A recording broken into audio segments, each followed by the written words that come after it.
ma'am. Hi. Hello, hello, hello, hello.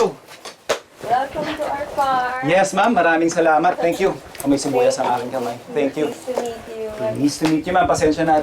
Okay lang, okay lang. Parang Ni-raid ko na. mukhang legit yung kitchen na.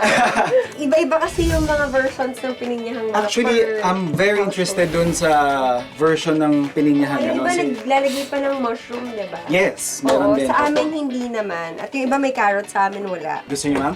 O, hindi, ako yung sous chef mo eh. Ikaw yung head chef natin ngayon. Kasi kung ako hindi ganyan.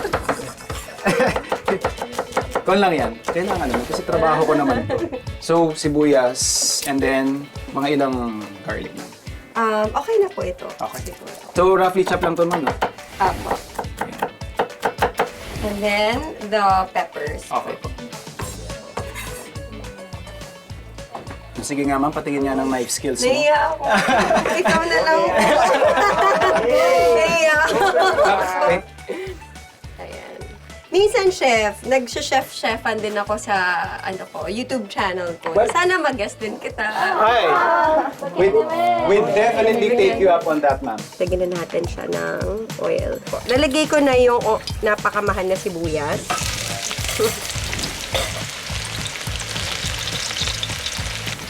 Garlic. Garlic tayo. Okay. O at least, see, fundamentals lang.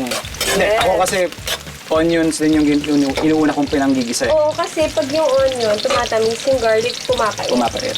Nice. Be an onion. Okay. Charot. Ayos yun ah. Dapat pag may pressure, dapat nagiging sweet, hindi nagiging bitter. Lalagyan na natin at this point ng pineapple juice from the can of pineapple chunks na mamaya Okay. gagamitin natin. Alright. Pakukuluan natin siya. So at this point, lalagay na natin yung pineapple chunks. You can also now put the bell peppers. Lalagyan na natin yung gata. Okay. Mahilig ako sa gata, chef eh.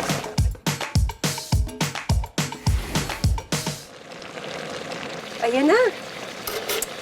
Spot on. Ano naman siya lalagyan ko? Spot on. Parang fairness. Yeah. Na-happy ako.